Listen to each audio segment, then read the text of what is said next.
Our integrative thinking project topic is on imbalanced parental leave policies, and this is Team Fishbone presenting.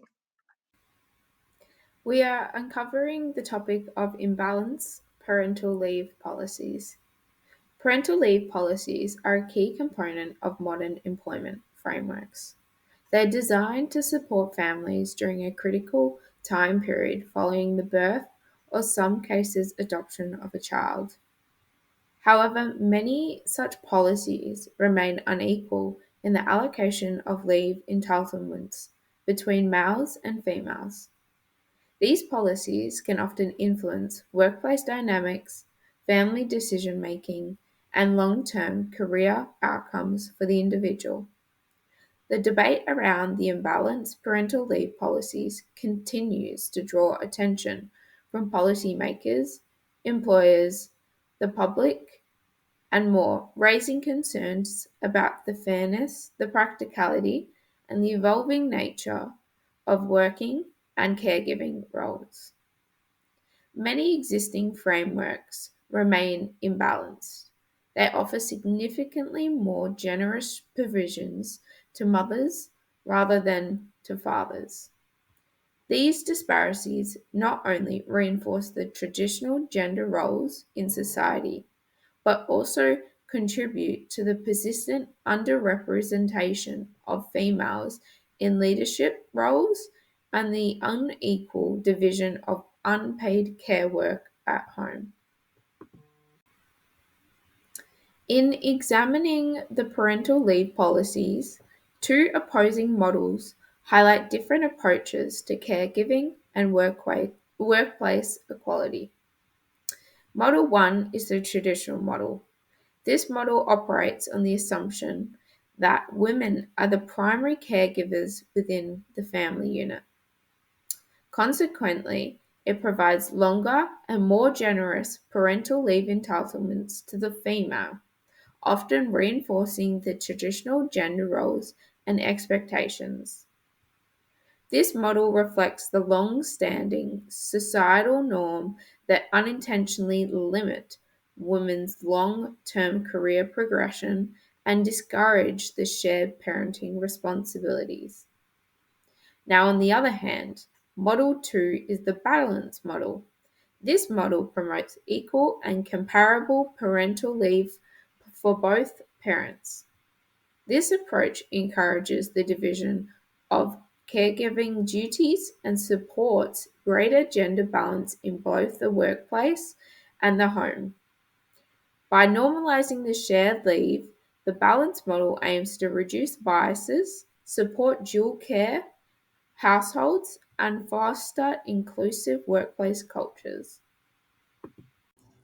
In examining the first model, the traditional model of parental leave is rooted in gender norms and societal expectations, shaping workplace policies and familiar relationships for decades. Under this model, mothers are automatically designated as the primary caregiver. This means the mother has significantly longer and more comprehensive leave entitlements when compared to fathers. This approach focuses on the biological needs of postpartum mothers, including their physical healing, establishing breastfeeding routines, and forming critical early bonds with the newborn.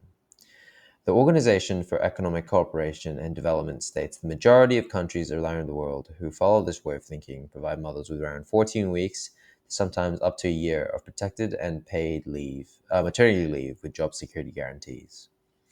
Within this model, the provisions for fathers are comparatively limited. The duration allowed for paid paternity leave ranges, but typically between a couple of days to 8 weeks at most. This reflects the assumption that men's primary role when starting a family is as the financial provider rather than a hands on caregiver. The traditional model creates a division within the parenting roles from the beginning, with mothers bearing all childcare responsibilities during the newborn's infant stage. This system does little to encourage equal participation in parenting, where an imbalanced workload can cause and difficulty for one or both parents in a critical stage in their lives. Many businesses and organizations continue to follow this model simply because it has been the standard despite changing societal attitudes. Moving away from gender based norms, a balanced parental leave model provides a more equitable division of caregiving responsibilities. In this system, both parents are granted substantial and often equal amounts of paid leave that can be used flexibly according to the family's needs. Sweden was the first country to introduce parental leave in place of maternity leave. The policy proposed that both parents should receive 6 months of paid leave per child, with 90 days reserved exclusively for each parent under a use it or lose it policy. After its adoption, this structure has led to around 30% of parental leave days being taken by fathers, compared to the less than 1% when the policy was first introduced. Countless other countries followed by creating their own unique systems for parental leave, but all retain the aim of equally distributing caregiving duties. This model recognizes that while biological recovery is unique to birth mothers, childcare is a shared responsibility that benefits from equal participation. Research has shown infants that have active involvement with fathers demonstrate better cognitive development, emotional regulation, and social skills. For parents, it normalizes caregiving roles for men and reduces the penalty it causes on women's careers and goals. By redistributing caregiving duties, this balanced model not only supports the family's development, but also helps close the gender pay gap and fosters a more inclusive workplace. It represents a shift from seeing parental leave as a maternal benefit to treating it as a universal family right. Looking at the positives and negatives of Model 1, the more traditional and most commonly seen maternity leave setup, we can see that there is mostly benefits for the mother, but not the father.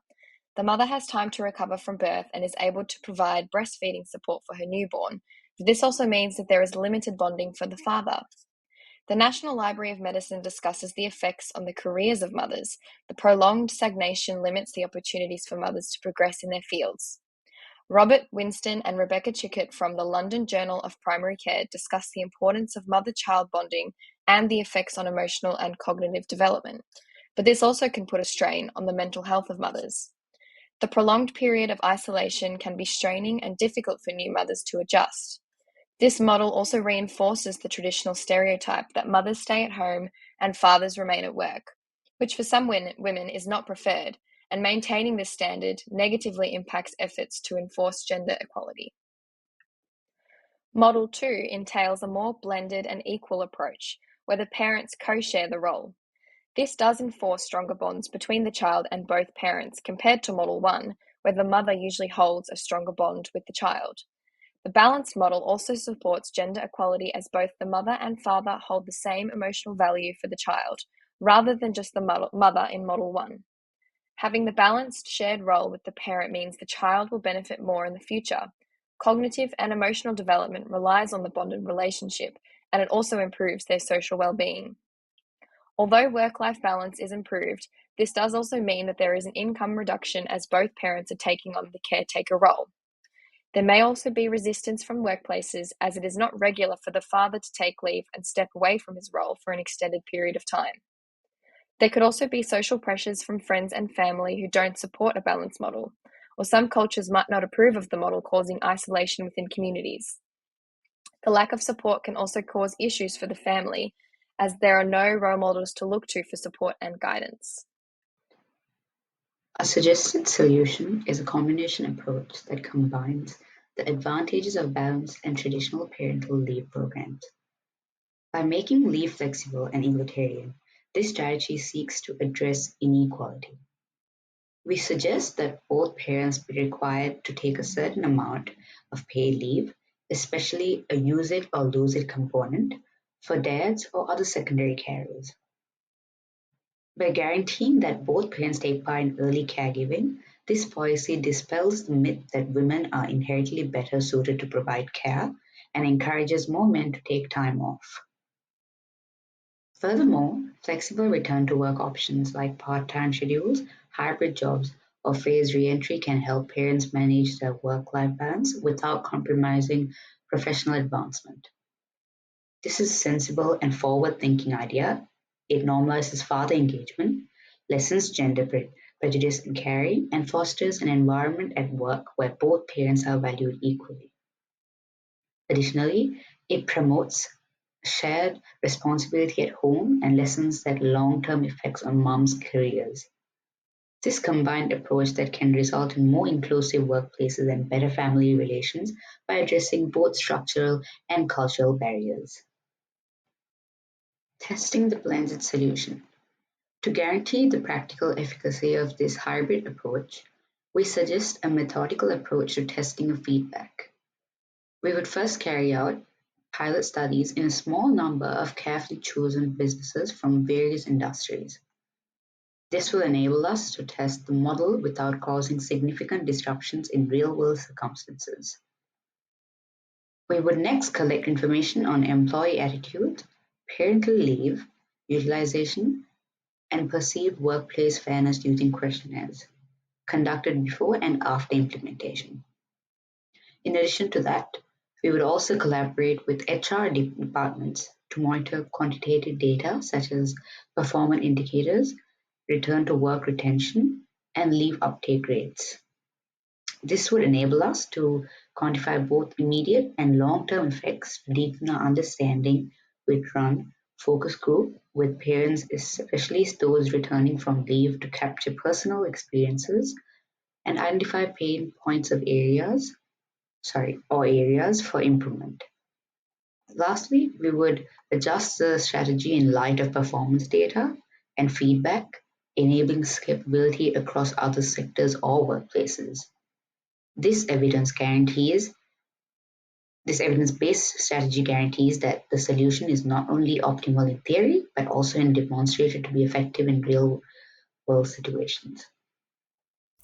Parental leave is meant to support families during a major life change, but current policies often reinforce inequality. Most give more leave to mothers, limiting fathers' involvement and putting extra pressure on women. This affects women's mental health and career progression. We explored two models. The traditional model prioritizes women but keeps outdated gender rules. The balanced model offers equal leave for both parents, supports fairness but isn't always flexible or practical. Neither model is ideal, so we came up with our own solution. Our solution combines fairness and flexibility. It includes paid leave for both parents, a flexible return to work plan, and encourages shared caregiving. This approach supports careers, reduces pressure on mothers, and builds more equal parenting from the start. To make it work, we'll test it in different industries, collect feedback through surveys and HR data, and improve the model before rolling it out widely. We believe this is a realistic and impactful way to improve parental leave for families, workplaces, and society as a whole. Thank you for listening.